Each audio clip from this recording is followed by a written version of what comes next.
nandun na yung first. So, excited to have a new garage door here. Thank you. There you go, fam. It's almost done.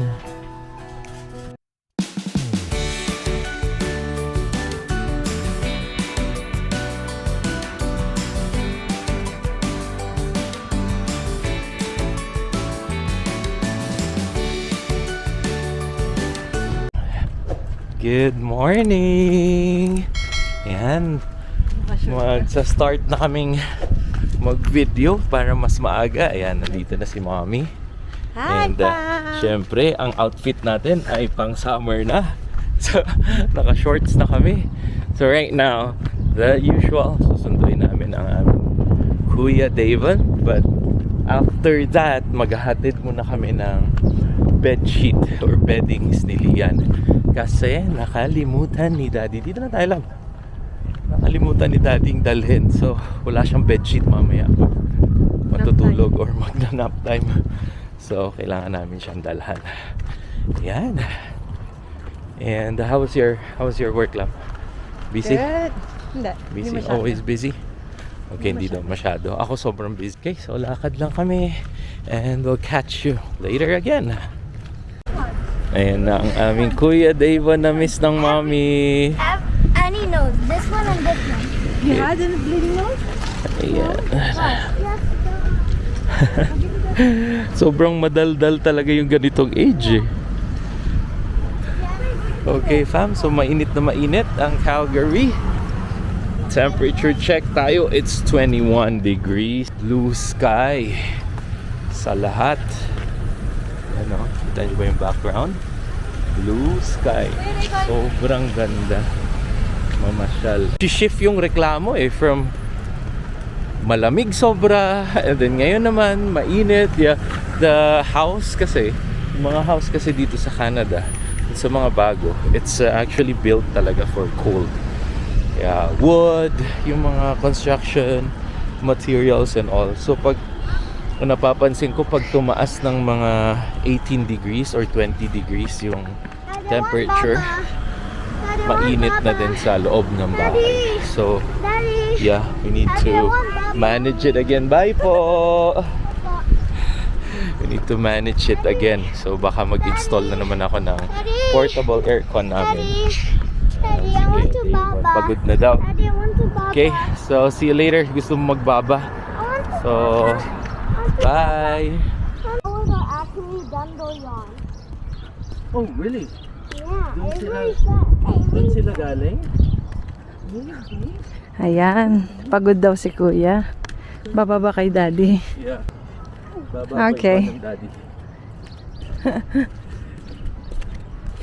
Ayan, malapit na kami sa bahay.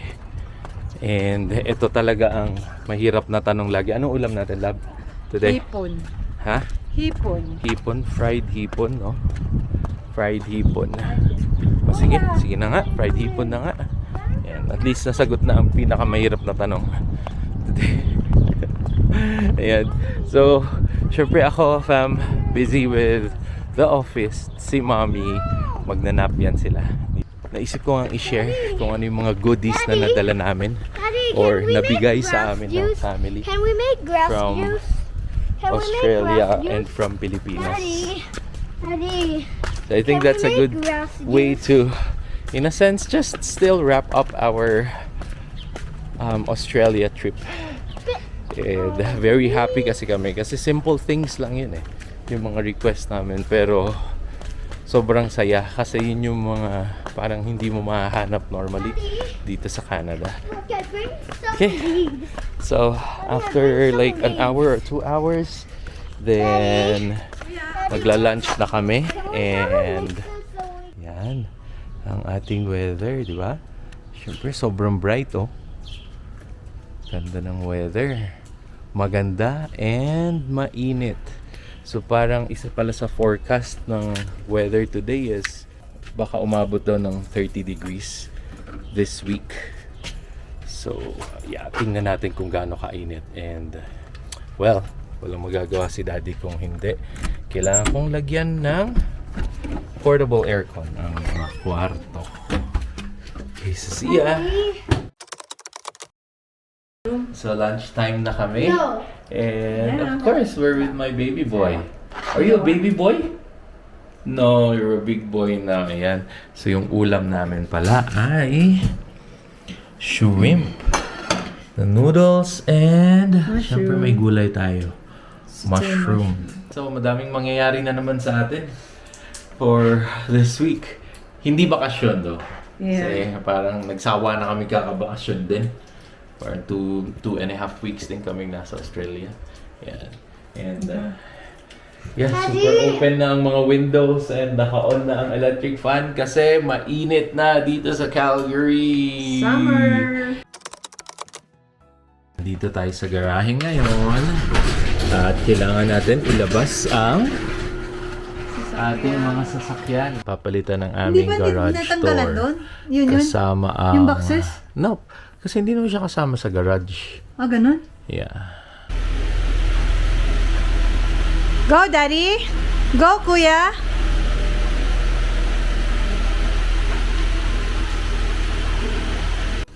Go, Daddy! Yan fam, andyan na yung gumagawa ng garage door namin. So hopefully okay siya. And di tayo magkakaproblema like on the closing and opening of the new garage door. Kasi nga medyo luma na yung motor din niya. So hopefully talaga okay. Yan. I think mabilis lang din nila ito papalitan eh. Yan yung service car nila and nakita nyo binaklas na nila yung isa.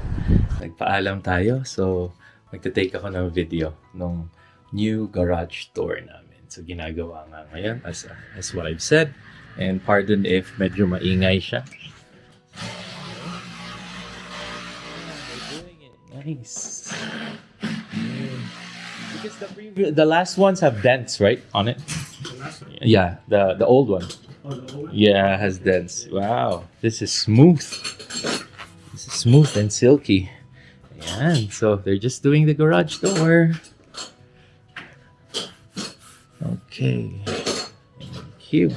So, sabi ni Sir doon sa labas, super better daw tong garage door na to kasi it's thicker and then yung glass na opening niya na kung saan pwede kayong sumilip is thermal na daw. So, it's better for cold. So, ayun. Hina-highlight ko lang kasi yung kabila kasing unit is nagka-problema yung motor nila after installing the new garage door. So, well, the motor here is also old. It's like perhaps 10 years na or 13 years na din since the construction of the townhouse. But hopefully, hindi tayo magka-problema para hindi tayo bumili ng bagong motor ng garage. So, I don't think and hopefully hindi naman. Pero yeah, let's see. But the new garage doors are really nice. It looks really nice.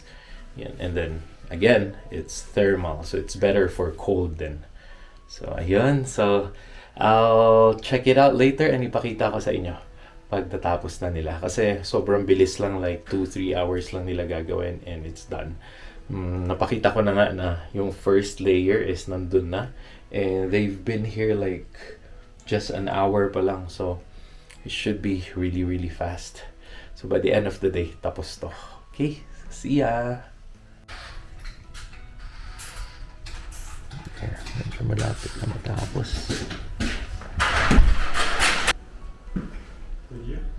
This one has the glass, right? Yeah, okay.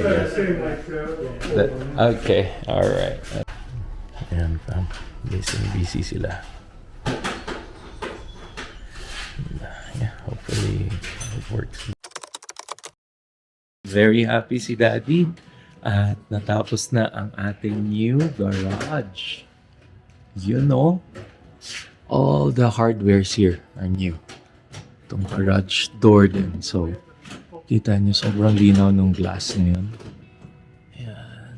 And then all the hardware talaga ay bago. Rollers, maputing-maputi pa. Yeah. Also, itong pillar. And ito din yung rubber. So, sobrang ganda niya. Bagong-bago. Also, this one is new. Everything's new. Okay. And this one as well. Okay, this is just the sensor, but everything is basically new for my garage. All the hardware is new. Yeah, and it closes properly and opens properly. So yun yung pinaka-importanting bagay dyan. Ayan. So, let's test it out and tingnan natin kung gaano ka smooth. Kasi naririnig ko nung tinetest nila, smooth eh. Closing!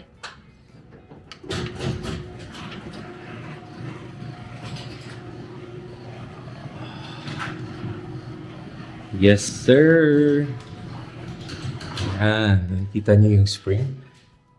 Ayan, bago. Kasi last time, ano na siya eh, may mga kalawang na. Pero it's still very good. And then this one too, bago yan. Except for the motor. So, may issue nga yung other unit na, kasi old na yung motor din. So, nung pinalitan, hindi nagko-close ng maayos. So, I was really afraid na baka yun din yung mangyari dito sa amin. And thankfully, hindi naman. Yeah, so very good siya. So, natin ulit. Ayan, open. Okay. Okay, then try naman natin dito siya i-close. Let's check. Alright. Yan.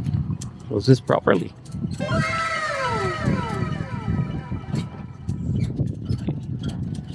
Dikit na dikit to. Dikit. Okay. Okay, very nice. Ayan. So, thank you. Do I need to sign anything, really? No, How would they know that it's done? You're just going to tell them. we have the picture and everything. Okay. All right. Okay.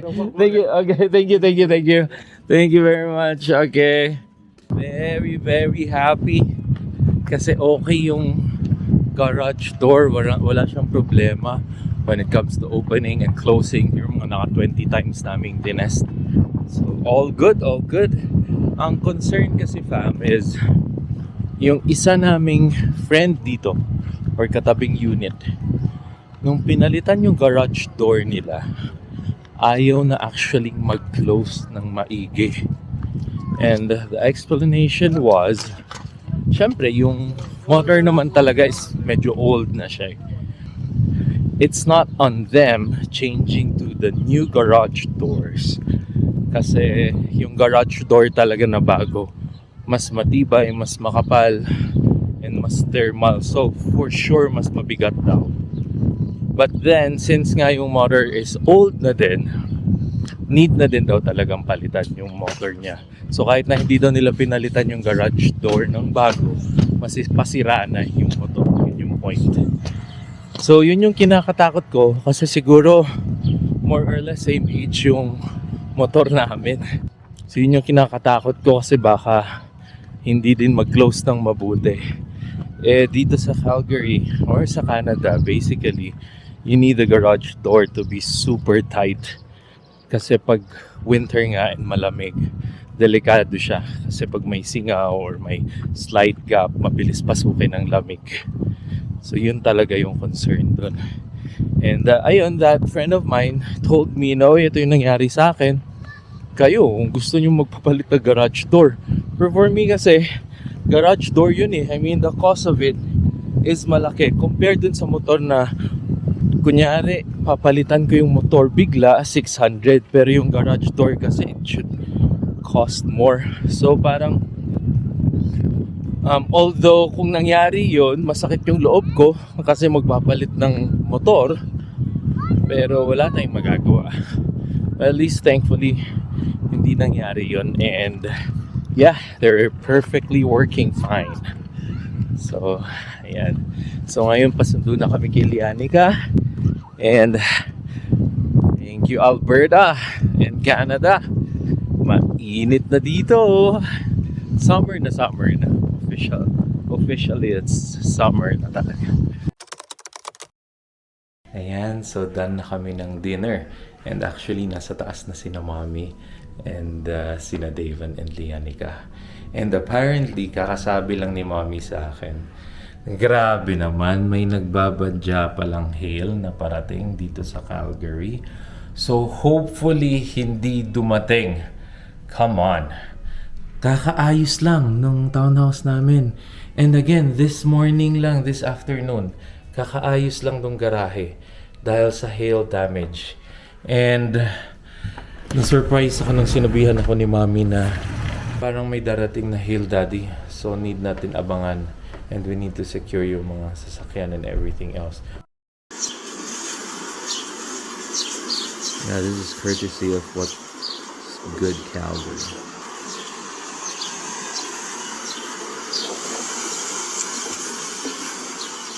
Alam namin magkakaroon ng hail tonight. Kakaayos lang namin. Hindi pa tapos ang bayad sa hail damage. And madadamage na naman ulit. So yeah, hopefully we're praying na hindi siya dumating. And I'll end this video here. So thank you again for watching, and please don't forget to like, share, and subscribe to Alba Fambam YouTube channel. And also like and share or follow our Facebook page, Alba Fambam. So salamat at sa muli nating pagkikita bukas. Hopefully, hindi masamang vlog bukas ang ating masishare. Thank you and see you tomorrow!